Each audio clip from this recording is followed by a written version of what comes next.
Where am I? Who am I? Oh, my head hurts. Was I directing Star Trek? Oh, sorry, that's somebody else. No, I was doing a video on FNAF 4. Oh, that's right, I died. I didn't beat the game. Am I dead? Is that why Bendy's on my shirt? Is that why I'm wearing these glasses? Is that why everything look... Oh no, it still looks like that. Definitely not the glasses. What's going on here? Oh, my head hurts. Oh, that's what I get for dealing with Nightmare Bonnie. You're not even Nightmare Bonnie. Look at that thing. What the hell is this? I don't know. I don't know what happened, guys. I know. I'll have a bunch of my high-profile YouTube friends to bust me out of here. Crap, that was a short list. Oh, I don't have any high-profile YouTube friends. Dang. Maybe if I reference them, they'll come and make a cameo and help me out of here. I could get out of this purgatory. Oh, that would be nice. We'll give it a shot. But what am I doing here? Something's on my computer screen. Hold the phone, everyone. What is that? I remember this now. This is FNAF World, that RPG spin-off game that Scott made. If I recall correctly, it didn't do too well due to it being rushed. He kind of recalled it almost. Gave refunds everywhere, and now it's free off of Game Jolt. I believe when it came out, it was supposed to look 3D and all really pretty and everything like that, but it ended up looking like 8-bit shit. Come on, the game's not that bad.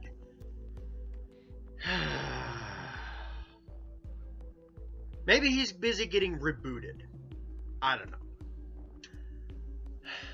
Let's keep going. So I'm going to have to play and beat FNAF World and probably do a review on it, as well as the free DLC update, just to get the hell out of here.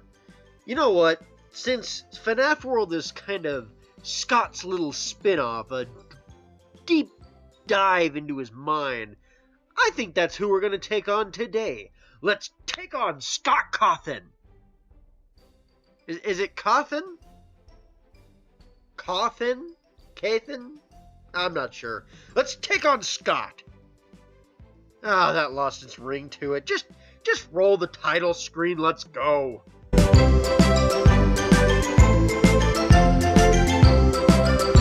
So the plot of the game is pretty simple. Basically you're Freddy, Chica, Bonnie, and Foxy in an alternate world that's somehow affected and connected by the original world of Five Nights at Freddy's. Okay, when I said simple, I didn't necessarily mean easy to explain or easy for your brain to comprehend. Basically what's going on is that there's a bunch of animatronic monsters running around. They didn't necessarily give it a name. They said they were working on it and never actually got a name. So Animatronicville, I guess? Whatever. Your job is to find out who's controlling the strings and go and defeat them. And that's pretty much it. The problem is that everything gets incredibly meta by the time you get done with all of this. The game knows that you're playing a game, and it's kind of stretching the fourth wall just a tad bit. And I'm not quite sure how to explain it. The thing is that somehow this fits all into the original timeline.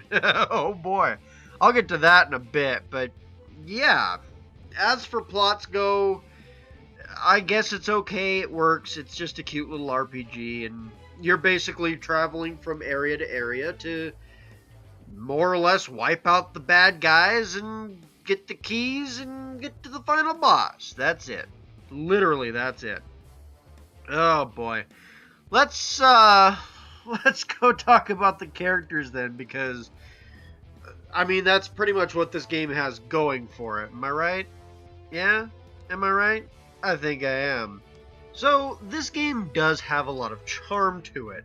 All your favorite animatronic atrocities return, but they're adorable, as the trailer kinda suggests and shows off. Very well, actually. But yeah, all of them are here, including some of the more horrific ones. Do you like the puppet? Yeah, the puppet's here, sure. But there's also the Phantom puppet. Yeah, that monstrosity that always irked me from Five Nights at Freddy's 3. Link down in the description. No, just kidding. But yeah, he's here too. In fact, all of the Phantom animatronics are here, which is weird. All of the toy animatronics are here. All of the withered animatronics are here. Heck, you have Golden Freddy and Shadow Freddy even here. And Shadow Bonnie? Spring Fredbear?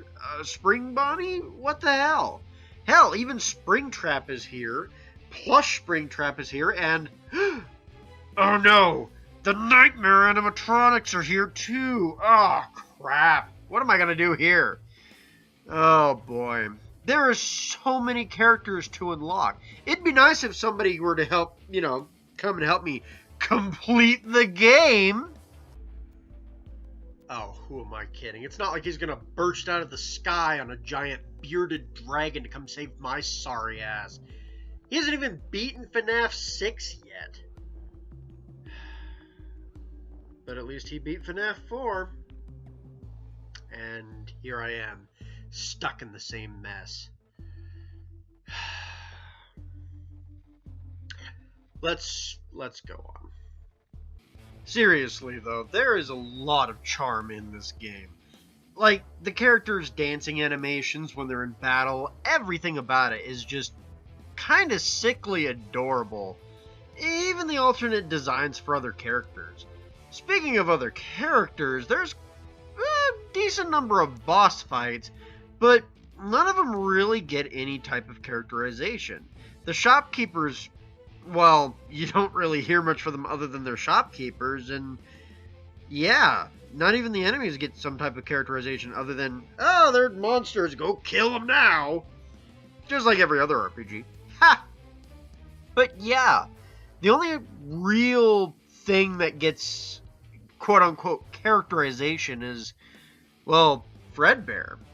See, Fredbear is an unlockable character, but he is also your guide through all of this, and while talking to him, you kind of get a sense for his personality.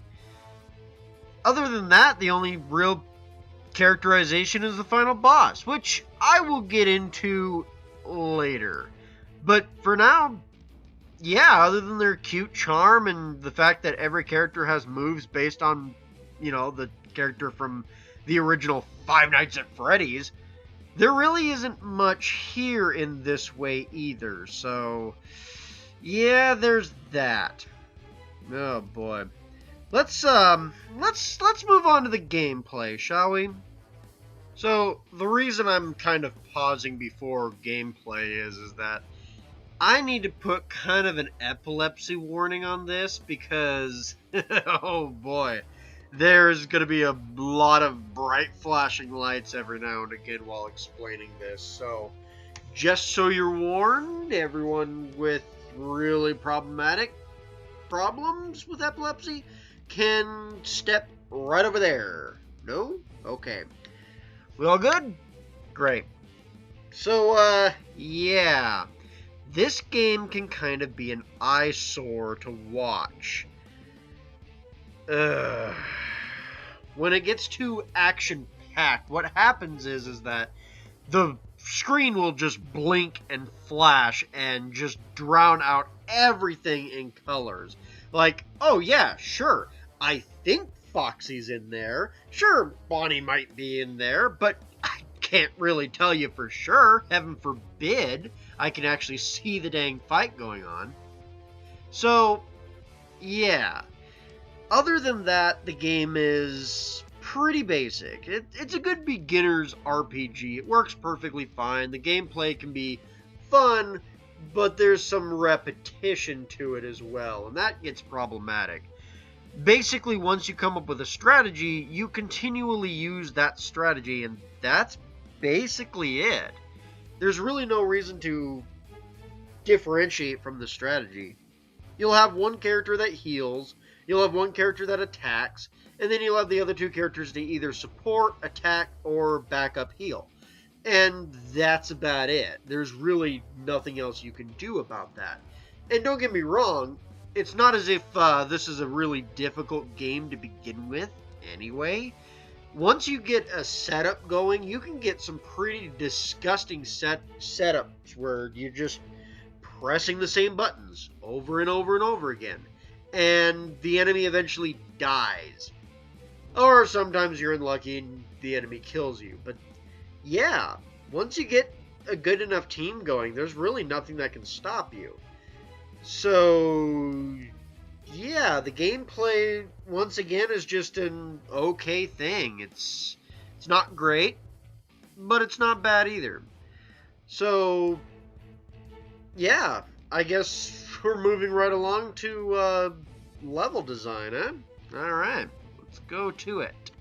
So you have the typical village area, you have the kind of wood chopped area, I guess. There's a snow level, there's a couple of cave levels, there's a water level, there's a graveyard type level, and then there's the fun house.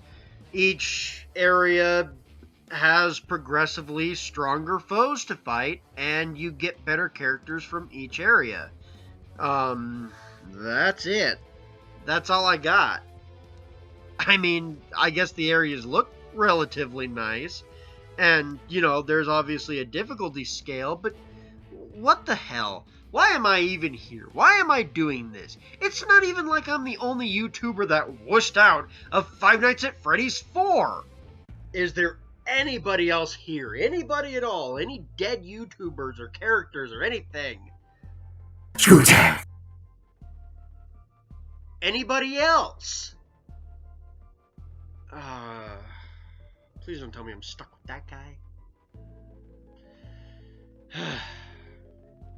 Alright, let's keep going. Okay. The characters look half decent, I'll give it that. Like I said, the enemy progression is pretty okay. The overworld, which, you know, is a typical RPG overworld, looks pretty decent. I mean, especially like in the funhouse, there's really cool visual effects to kind of mess with your brain and showcase that, yeah, you're in a funhouse. There's gonna be some crazy crap coming down. And while some of the bosses look goofy as all hell, some of them look really nice. Not including the final boss. I haven't even talked about the final boss yet, but I'm getting to him. I promise he's coming up. I will be talking about it. So, yeah, the level design is, once again, kind of okay. It's not all that great. It's not mind-blowing. It's not fascinating. But it works, it's functional, and, you know, it's pretty good overall. So, let's talk about the secrets and side quests, because so far, everything has been okay-ish. Everything so far has literally been, it's functional, it's good, but it just doesn't reach out and grab you. But Scott is known for his secrets, so, let's take a dive into the secrets and side quests and finally talk about the final boss, huh? So the final boss on normal, which is the easiest difficulty, mind you, is a giant owl security robot. And after you beat him, the game makes fun of you for beating the giant owl robot, and that's it. Going on hard mode, which is this game's hardest difficulty, which isn't even all that much harder, so what's the point? Has you face off against Scott? Oh, geez, I know I was taking him on, but I didn't realize he was the final freaking boss, or at least his avatar is. How crazy is that? So, yeah, to get the decent ending, or the good ending, you basically gotta beat Scott, and the game still mocks you for going above and beyond. I mean, what the hell? What the hell does this game want? Well, that's where the connections to the actual Five Nights at Freddy's games come into play. See, while Fredbear's talking, if you wait around long enough, you can see this distorted Fredbear from Five Nights at Freddy's 4 talk to you about clocks. Oh boy. If you go and find the clocks, you get treated to some weird-ass minigame. And this minigame is... Wait a minute, are these the hints to Five Nights at Freddy's 3 good ending? They are! Wow. Okay. So this connects back to Five Nights at Freddy's 3. What the hell's going on here? Is Mike Afton in a coma? Is that what's going on? Is that the canon storyline here?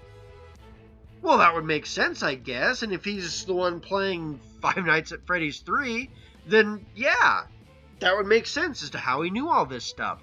Maybe everything revolves around Mike Afton. All of this is his story. That's what's in the bloody box, a security getup with Michael Afton written on the birth certificate nearby.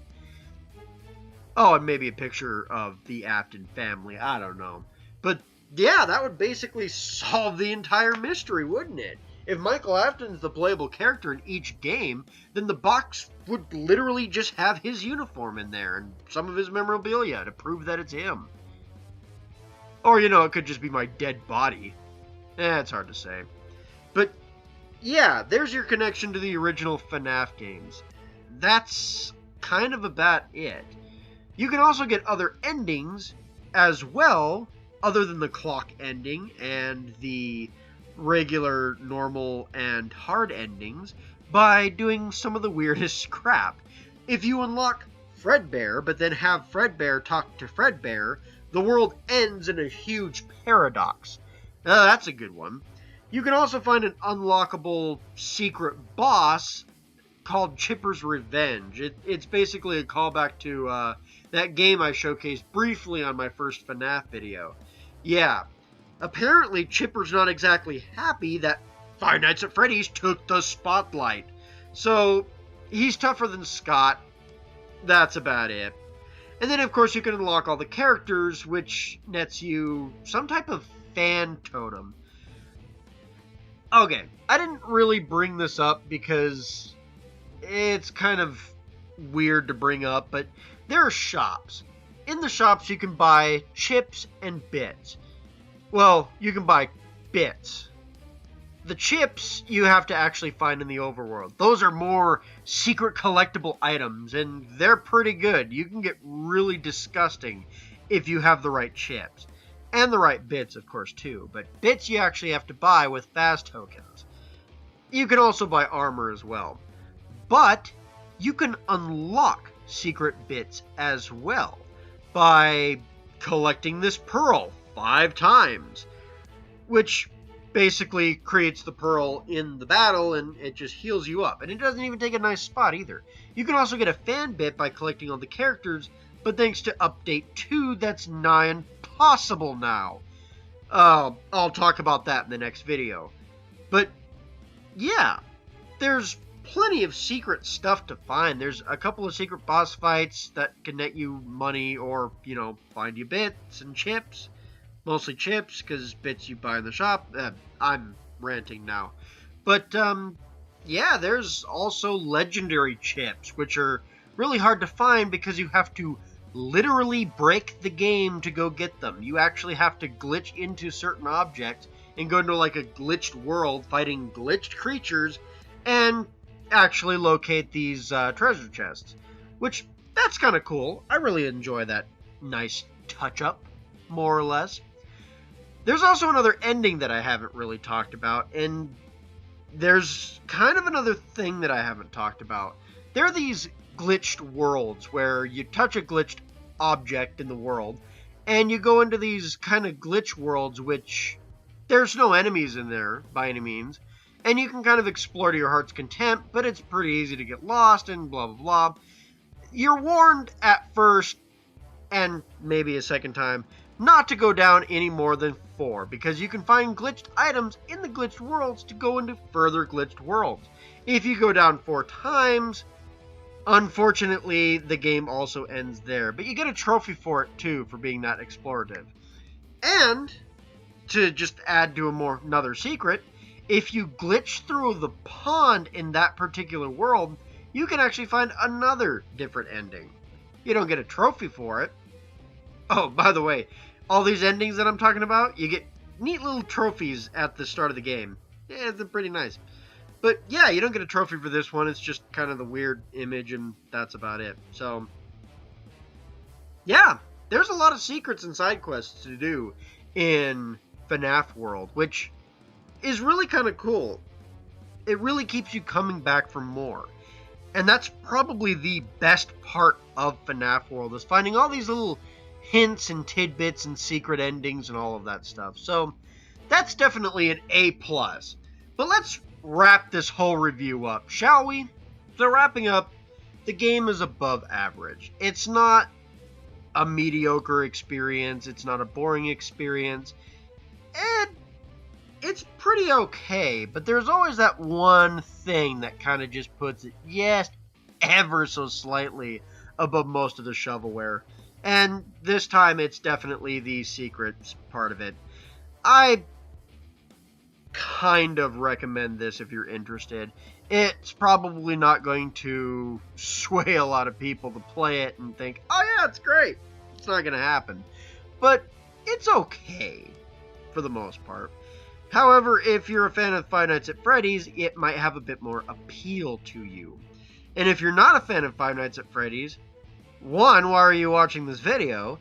And 2, this sure as hell isn't going to change your mind, because 1, it's a spin-off, so the core gameplay is completely different. And 2, it really has very little to do with the actual Five Nights at Freddy's. So, I kind of, like I said, partially recommend it. That's all I can really do for you. The story is okay, it functions, it works, the characters are okay, they function, they work. Bit cute, but nothing outside of that. So that basically eliminates most of the good things about an RPG, am I right? Okay. Yeah, the gameplay is okay, it's fun, but it can get repetitive.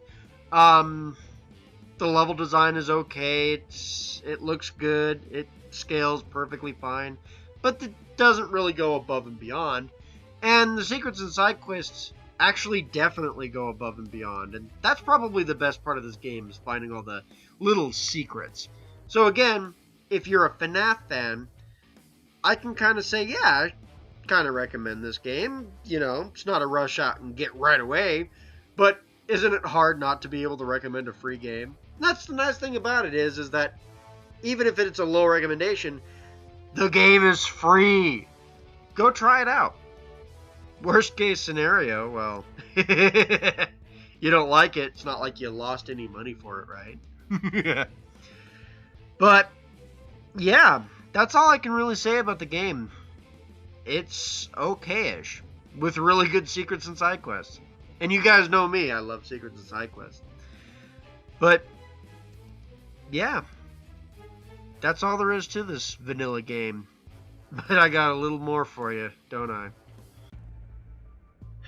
And yet, here we are. I beat the game, I reviewed it, and I'm still stuck here. Hell, I even solved the mystery. What the hell was in the box? Unless it's my dead corpse, in which case, well, I mean, I solved that too, but what are you gonna do? What can I do? Well, unfortunately, I know the answer to this. I'm not getting out of purgatory anytime soon until I take care of the update. Oh yes, I've mentioned it a few times before. This game basically had free DLC. Because a free game wasn't enough, you had to have free DLC with it.